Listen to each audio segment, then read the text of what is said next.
दोस्तों, भारतीय वैज्ञानिकों को हल्के में लेना इतना भारी पड़ सकता है, इन देशों ने कभी सोचा नहीं था। न रूस को अपनी आंखों पर भरोसा हो रहा है, न इजराइल को यकीन कि भारत ने इतना बड़ा कमाल कैसे कर दिखाया। दुनिया को पहली बार एहसास हुआ कि भारत अब सिर्फ देखने सुनने वाला देश नहीं रहा, बल्कि दुनिया की सबसे बड़ी ताकतों को खुली चुनौती देने वाला मुल्क बन चुका है। और सबसे बड़ी बात, अमेरिका, चीन और तुर्की जैसे मुल्क जो अपने ड्रोन साम्राज्य पर घमंड कर रहे थे, उनके सपनों का महल भारत के डीआरडीओ की तूफानी तकनीक ने पल भर में चकनाचूर कर दिया। अब सोचिए दोस्तों, बीते कुछ सालों में जब भी युद्ध छेड़े गए, चाहे वो रूस यूक्रेन का युद्ध हो, सीरिया हो, इराक हो या फिर अफगानिस्तान, हर जगह एक हथियार ने सबसे ज्यादा खलबली मचाई और वो था ड्रोन।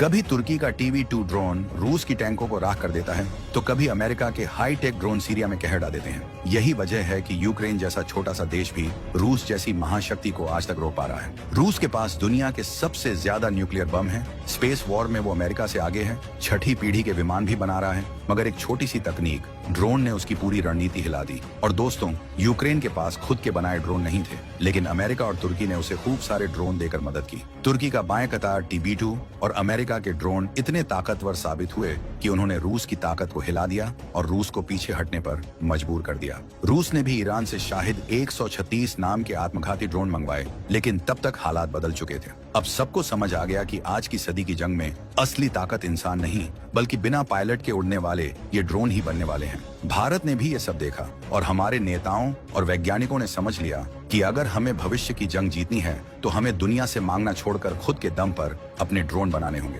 क्योंकि दोस्तों, जब भारत ने तुर्की से बेरख्तर ड्रोन लेने की कोशिश की थी, तो तुर्की ने सीधे मना कर दिया। जब अमेरिका से तकनीक मांगनी चाहिए, तो उन्होंने साफ इनकार कर दिया। यहाँ तक कि कई देशों ने हमें बार बार धोखा दिया, लेकिन यही पल था जिसने भारत की आत्मा को झकझोर दिया।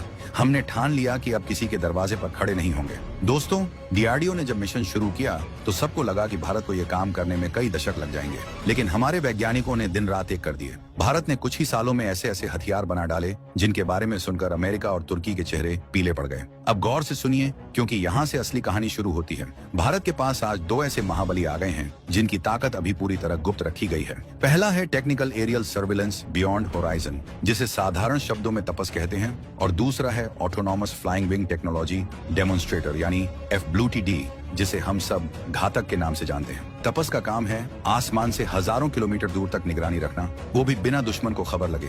ये ऐसा है जैसे आपके पास एक अदृश्य आंख हो जो हर कोने कोने को देख सकती है। वहीं घातक जैसा नाम है, वैसा ही काम भी करता है। ये दुश्मन के ऊपर अचानक और बहुत ज्यादा तबाही मचा देता है। ये पूरी तरह से स्टील्थ टेक्नोलॉजी से बना है, यानी दुश्मन के राडार पर पकड़ में आना नामुमकिन। और जब ये हमला करता है, तो दुश्मन को तबाही का पता तभी चलता है जब उसका बेस राख में बदल चुका होता है। सोचिए दोस्तों, जिस ड्रोन को खरीदने के लिए पाकिस्तान जैसे मुल्क तुर्की के दरवाजे पर भीख मांगते हैं, जिस तकनीक को अमेरिका ने आज तक अपने सबसे करीबी दोस्तों तक को नहीं दी, वही तकनीक भारत ने खुद अपनी मिट्टी पर खड़ी कर दी। यही वजह है कि अब पूरी दुनिया इन भारतीय हथियारों को पाने के लिए लालायित है। अब सवाल ये है कि ये हथियार इतने खास क्यों हैं? इनकी ताकत आखिर कहाँ छिपी है? तुर्की और अमेरिका इन्हें भारत को देने से क्यों डरते थे, और भारत ने आखिर इन्हें बना कैसे लिया? इन सब सवालों के जवाब मैं आपको एक एक करके दूंगा। मैं आपको बताऊंगा कि कैसे तपस और घातक ड्रोन भारत की असली ढाल और तलवार साबित होने जा रहे हैं। कैसे ये ड्रोन सिर्फ पाकिस्तान और चीन की नापाक हरकतों को रोकेंगे ही नहीं, बल्कि आने वाले वक्त में दुनिया के हर युद्ध समीकरण को बदल देंगे। दोस्तों, ये कहानी सिर्फ हथियारों की नहीं है, ये कहानी है भारत के आत्मसम्मान की। जब दुनिया ने हमें रोकने की कोशिश की, तब हमने रास्ता खोजा। जब उन्होंने दरवाजा बंद किया, तब हमने अपनी दीवार तोड़ी। और जब उन्होंने हमें कमजोर समझा, तब हमने उन्हें दिखा दिया कि भारत को कोई कमजोर नहीं बना सकता। अब पूरी दुनिया में चर्चा है कि भारत ने वो दो महाबली उतार दिए हैं, जिनकी वजह से अमेरिका, चीन और तुर्की जैसे मुल्क भी अब रणनीति बदलने को मजबूर हैं। दोस्तों, जब तुर्की ने साफ कह दिया कि वो अपना मशहूर बाएं कतार TB2 ड्रोन भारत को नहीं देगा, तो बहुत लोगों ने सोचा होगा कि अब भारत रुक जाएगा, लेकिन ऐसा नहीं हुआ। हमने हार नहीं मानी, बल्कि ठान लिया कि अब अपनी ही धरती पर ऐसी तकनीक बनाएंगे कि दुनिया हैरान रह जाएगी। और हुआ भी वही।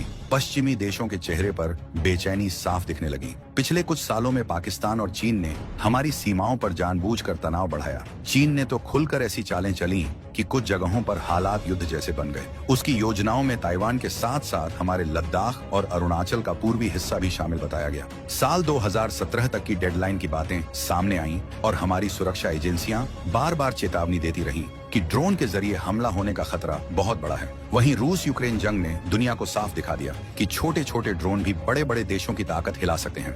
अमेरिका और तुर्की से मिले ड्रोन ने यूक्रेन को मजबूती दी और रूस की मजबूत सेना को भी परेशान कर दिया। वहीं ईरान के शाहिद 136 जैसे आत्मघाती ड्रोन ने जंग में बिल्कुल नए तरह की चुनौतियां खड़ी कर दी। इस सब को देखकर हमारे वैज्ञानिकों ने फैसला किया कि अब हम भी खुद के दम पर ऐसी चीजें बनाएंगे जिन पर किसी और की रहमत और इजाजत की जरूरत न पड़े। जब तुर्की ने अपना ड्रोन भारत को देने से मना कर दिया और वही ड्रोन पाकिस्तान के पास पहुंच गए, तब भारत को लगा कि अब और भी ताकतवर हथियार बनाना जरूरी है और इसी जरूरत ने हमें डीआरडीओ के सामने मिशन दे दिया। हमारे वैज्ञानिकों ने दिन रात मेहनत की और कम समय में 2 ऐसे सिस्टम तैयार कर लिए जिनका नाम सुनते ही अब दुनिया में डर फैल जाता है। पहला है technical aerial surveillance beyond horizon, जिसे हमने तपस कहा, और दूसरा है autonomous flying wing technology demonstrator, जिसे हम घातक कह रहे हैं। तपस कोई मामूली निगरानी ड्रोन नहीं है, ये मध्य ऊंचाई और लंबी उड़ान वाला एक medium attitude long duration drone है जो 28,000 फीट तक उड़ सकता है, 18 घंटे से ज्यादा लगातार हवा में रह सकता है और 1000 किलोमीटर तक लक्ष्य साधने की काबिलियत रखता है। यह सिर्फ सीमा पर निगरानी करने के लिए ही नहीं बल्कि सटीक हमले के लिए भी डिजाइन किया गया है और इसमें ऑटोमेटिक टेक ऑफ और लैंडिंग जैसी क्षमताएं हैं। घातक यूसीएवी की बात करें तो यह पूरी तरह स्टेल्थ तकनीक पर आधारित फ्लाइंग विंग है। दिखने में अमेरिका के B-2 बम वर्षक जैसा और क्षमता में उससे कम नहीं है। इसे ऑटोनोमस तरीके से उड़ने और लक्ष्य पर बमबारी करने के लिए बनाया गया है, यानी बिना पायलट के खुद अपना काम कर सकता है और मिशन पर सटीक हमला कर सकता है। यह मिसाइल लॉन्चिंग और प्रिसिजन गाइडेड हथियारों को कैरी कर सकेगा और लगभग 30,000 फीट की ऊंचाई तक उड़ने की क्षमता बताई जा रही है। घातक का प्रोटोटाइप आने वाले सालों में यानी साल 2026 से 2027 के बीच टेस्टिंग के बाद सार्वजनिक रूप से दिख सकता है। अब आप सोच रहे होंगे कि इतनी जल्दी और इतनी ताकत कैसे आई? इसका सीधा जवाब है हमारी आत्मनिर्भरता, हमारे इंजीनियरों की लगन और देश की राजनीतिक इच्छा शक्ति। जब उन्होंने हमें रोकने की कोशिश की तो हमने हिम्मत नहीं हारी, अपनी मशीनरी तेज की और अंदर की हर कमी तुरंत मिटा दी। तपस और घातक में पूरी तरह देशी नेविगेशन, उड़ान कंट्रोल और अविक सिस्टम लगाए गए हैं। कहा जा रहा है कि घातक में देशी कावेरी जैसा इंजन लगेगा और इसे जमीन से 200 किलोमीटर तक कमांड करने की क्षमता मिलेगी, यानी सीमाओं के भीतर गहरे हमले और निगरानी दोनों एक साथ संभव है। और सबसे बड़ी बात यह है कि इन दोनों प्रणालियों की खुफिया बनावट और स्टेल्थ फीचर की वजह से इन्हें पकड़ना मुश्किल है। यही कारण है कि पश्चिमी देश जो पहले हमें ड्रोन नहीं देना चाहते थे, अब हमारी क्षमता से डरते हुए नीति बदलने पर मजबूर हैं। चलिए ये भी साफ कर दूं कि हमारी मंशा हमला करना नहीं है, हम केवल अपनी रक्षा करना और किसी भी खतरे को पहले से रोकना चाहते हैं। हम इन सिस्टमों को इसलिए बना रहे हैं ताकि हमारी सीमाओं की रक्षा हो सके और जो भी हमारी संप्रभुता पर आंच लाने का इरादा रखे उसे पहले ही समझाकर रोका जा सके। कुछ लोग पूछते हैं कि क्या तपस और घातक वास्तव में तुर्की या अमेरिका के ड्रोन से बेहतर हैं? सच्चाई ये है कि जितनी भी जानकारी अब तक सार्वजनिक हुई है, इससे साफ दिखता है कि हमारी तकनीकें असरदार हैं, हालात के मुताबिक खुद को ढाल सकती हैं और हर परिस्थिति का सामना करने में सक्षम हैं। और जब पूरा सिस्टम परखा जाएगा तो दुनिया समझेगी कि भारत को किसी से उड़ान भरने की इजाजत मांगने की जरूरत नहीं है। तो दोस्तों, अब आप ही बताइए, क्या भारत को ये दोनों ड्रोन जल्दी से जल्दी बनाने चाहिए या नहीं? अपनी राय हमें कमेंट में जरूर बताइएगा।